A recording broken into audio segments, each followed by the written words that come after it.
Alrighty, we're gonna refix this. Of course, I made a boo-boo, and of course you've seen how I did it. I sewed it once this time and once back here, and now I'm just gonna cut this off, and then that way it'll lay pretty well much with the others. I don't know why I'm doing it. It makes 2 times I've done that. But I fixed it. Alright, let's get back busy.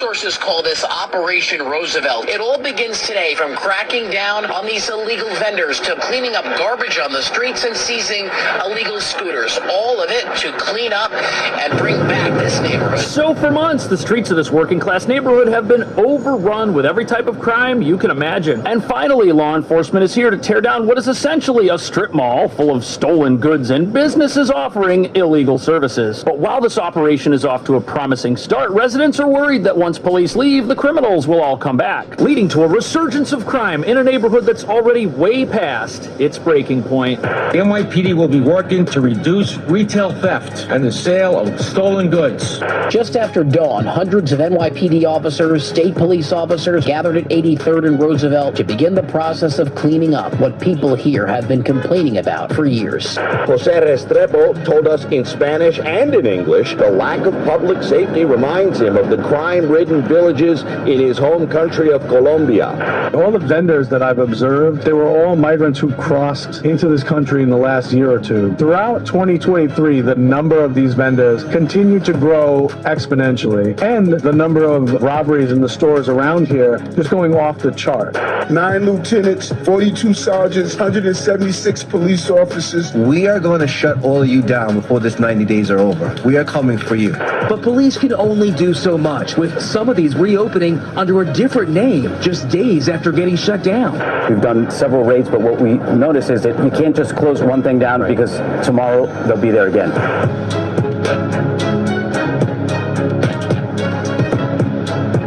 Things are so bad in this neighborhood that the governor has deployed the state police. But what nobody's talking about is, even though this crackdown is achieving the visual result of clean streets and less vendors, none of the gang-affiliated criminals responsible for any of this lawlessness have been put in jail. Which means it's only a matter of time before they return, and that's what residents are worried about. Because although everyone supports the police and is glad they're here, with so many simultaneous crime waves happening in our city, the reality of a months-long police surge in one part of town means there will be a months-long opportunity to commit crime somewhere else, which has been happening all year long every time there's been a police crackdown for any reason. And the first time this happened was when the National Guard was deployed to secure our crime-ridden subway, along with 1,000 extra police officers. Taking all those cops off the streets allowed the city to experience an unexpected rise in moped-related crimes, with armed thugs robbing diners at expensive restaurants, stealing watches right off people's wrists. But after police turned their attention to moped-related crime, another crime wave popped up in Central Park with a gang targeting people for the exact same sorts of items. Which brings us to the real reason why this massive surge of police activity may not stop the illegal strip mall that's taken over Roosevelt Avenue in Queens from coming back. Something in the future will happen that draws police away, at which point the criminal element that's lying in wait will return and reopen, which, as you're about to see, is what's been going on in this part of town for months. And although the streets here might look clean today, residents fear it's not gonna last.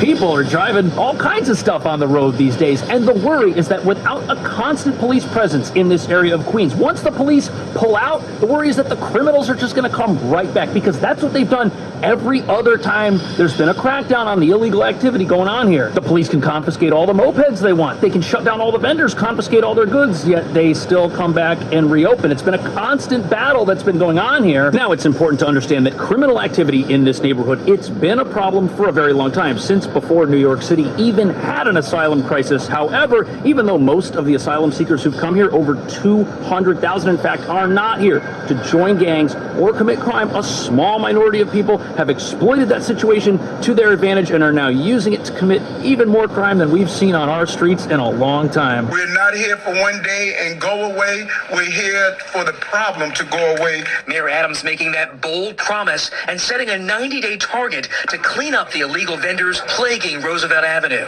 9 lieutenants, 42 sergeants, 176 police officers, and they took action today. So this crackdown, it's going to work. You've got hundreds of police, you've got state police, everyone is motivated to see a change happen here. The only question now is, how long is that change actually going to last? And although everyone wants to see success here, it's a 90-day operation that was announced on the news. Do criminals watch the news too? They might. If they do, they know that after a 3-month vacation, they can come back. And I was just over at Roosevelt Avenue. You will still see people selling things out of suitcases on the side of the road. You will still see illegal vending, and you've still got vans that have their doors partially open, revealing a shopping mall of inventory inside. And if the police show up, these mobile warehouses can just drive away and escape. On top of that, there are large numbers of people in an area where I've seen an open air market with a whole bunch of stuff out on the sidewalks in the past, just kind of waiting there with big trolleys and carts full of stuff that you can't really see because it's still boxed up. Maybe there's nothing to see there, or maybe they're waiting for a potential opportunity to set up shop and make money again. Either way, you get this feeling on Roosevelt Avenue now that even though things are in the open, you've got a criminal element lurking in the shadows, just waiting for the right moment to come back out of them. But the problem is, the only reason police resources were deployed here to begin with was because local residents and activists protested and demanded a response. And they've been calling for not only a permanent police presence, but also for more funding and restructuring of the 3 existing police precincts that are supposed to cover this neighborhood, because obviously the resources aren't present for them to do their jobs. But they are not getting a constant police presence. Instead, they're getting a temporary crackdown with resources that may not be there forever, along with a promise that after the 90-day police surge is over, things will be reassessed and the city will decide how many resources to keep there. Hopefully it's a lot. They're going to need it. This afternoon, the FDNY hauled away a pair of out-of-code propane tanks from a food vendor on Roosevelt Avenue. The enforcement is part of a newly established task force that also involves more than 170 police officers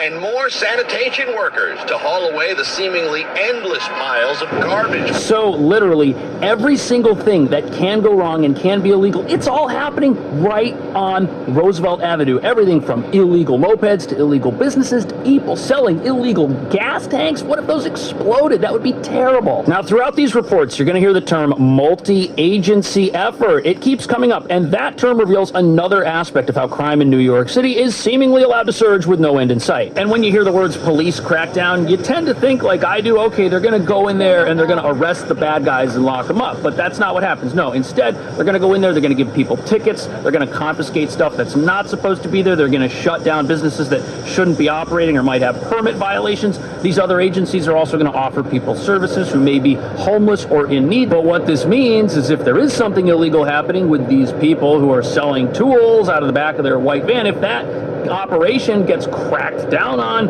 the van might get towed, the inventory might get confiscated, but those people, they may end up being free to go, which means they could go and get more inventory and come back to this part of town or another part of town. Crime doesn't take a break. This is what people are doing to make a living right now. It's too bad. But what's really frightening is these aren't folks who have nothing, they've got some stuff they're trying to sell just to make a living and feed themselves. No, this is a coordinated gang-related effort, and it's a lot more sophisticated than it might look. For like a drill that's like $249, he's selling for like $70. They have their items laid out on big like beach towels. The people that are selling these items, they're not just like one person who's acting on their own. This is kind of like a network. So this report here, this is from 5 months ago, but this reporter is describing the exact same conditions that I saw myself a week before this crackdown started, and that I still kind of saw when I went up there after it started. And the illegal vending going on was off the charts. You've got entire sections of the street with people selling stuff on both sides of the street. And this is definitely a coordinated effort. I saw one woman selling items on a blanket that were coming out of a suitcase, and that woman, she got her suitcase from a man who walked over to her and handed it to her before she started putting things out on the blanket. I watched that man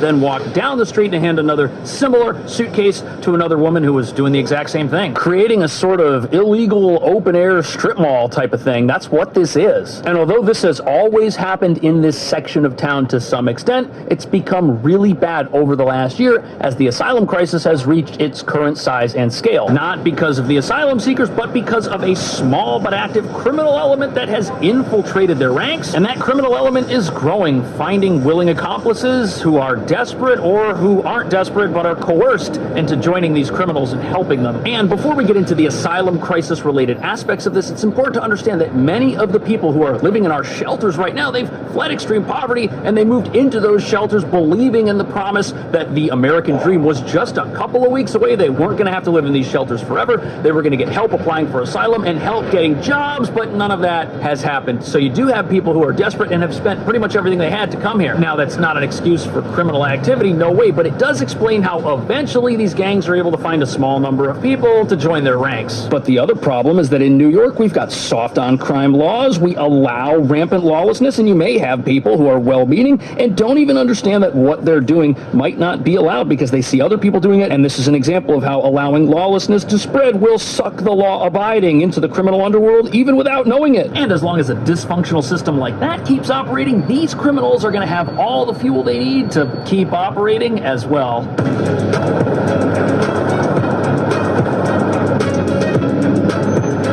So this right here is the Stewart Hotel. It's a shelter for families seeking asylum. And although it's a former luxury hotel right here in Midtown, and although that might make it seem like the kind of place that could really help someone if they were to stay there every 60 days, the families in here are supposed to move out and get replaced elsewhere in the shelter system. The city does that because shelter space is limited. These stays have to be temporary. That's their rule. But critics say this system of housing people without actually helping them become part of society is what's leading to folks doing things to survive that they probably shouldn't. All the vendors that I've observed, they were all migrants who crossed into this country in the last year or two.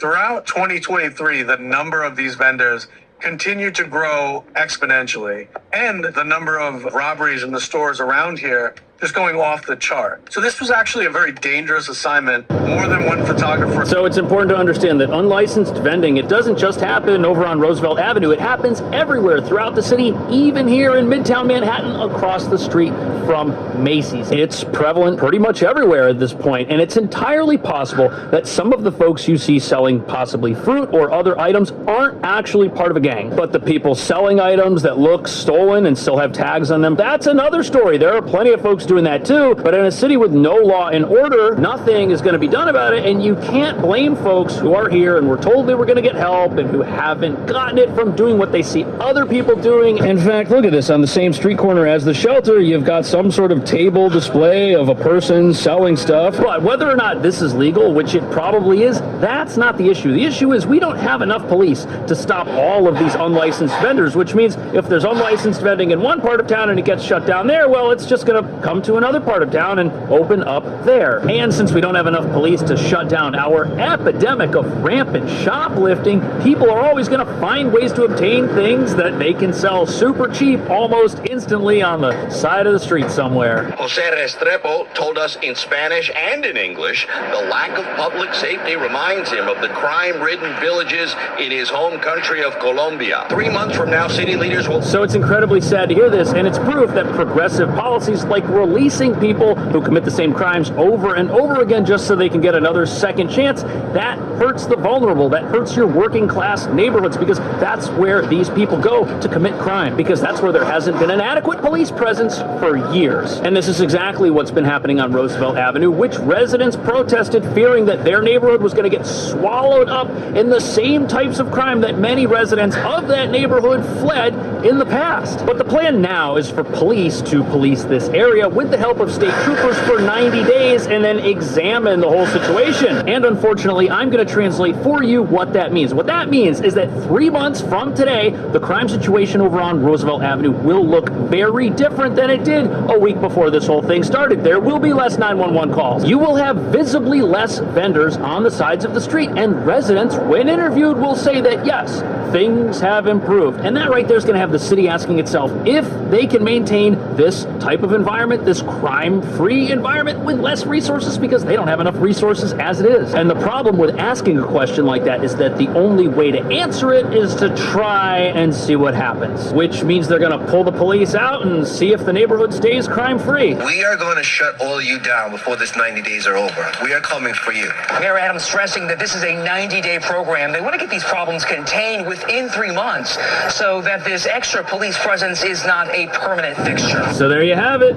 3 months, they're going to clean everything up and then take a look at what things are like. Now, cleaning up the streets, that's one thing, but putting a time limit on it, that is quite another. There could be criminals who recognize that in a few months things will be easier for them than they have been in the past, and they could try to come back at that point. Let's say word gets around that this thing is temporary. The crooks could pull themselves out and things could look really good after 3 months. They could look fantastic. There might not be any criminals there at all. But when residents were protesting this, they didn't ask for a temporary solution. They want a long-term permanent solution to deal with the permanent crime problems that they've been experiencing for years. And there are 3 police precincts in this neighborhood right now that are all supposed to take care of it. And what local leaders have said is this leads to kind of an overlap of responsibilities. You've got one precinct that clears the criminals out from over here, so they move to another precinct and they just keep doing what they're doing. That's been the problem that's been going on here for months. The criminals just move their vans and tables and chairs to another area of town where there aren't any cops, because that's not the jurisdiction of the people who just kicked them out of a certain street corner. Instead, they want all of these precincts to be combined, so to speak, into one precinct that is responsible for the entire area. And the only problem with that, other than the fact that it would probably work and some criminals would find themselves in jail, is that it's going to require funding. We would have to refund our police force here, which not everybody who runs New York is in favor of doing. Is that the solution to fixing the crime problems we've got? Or are the laws we have so sympathetic towards criminals that the only way to get rid of crime once and for all would be some sort of full-time occupation by state police or the National Guard, like what we've got in our subways? Let me know. Thank you for watching. I'll see you in the next video.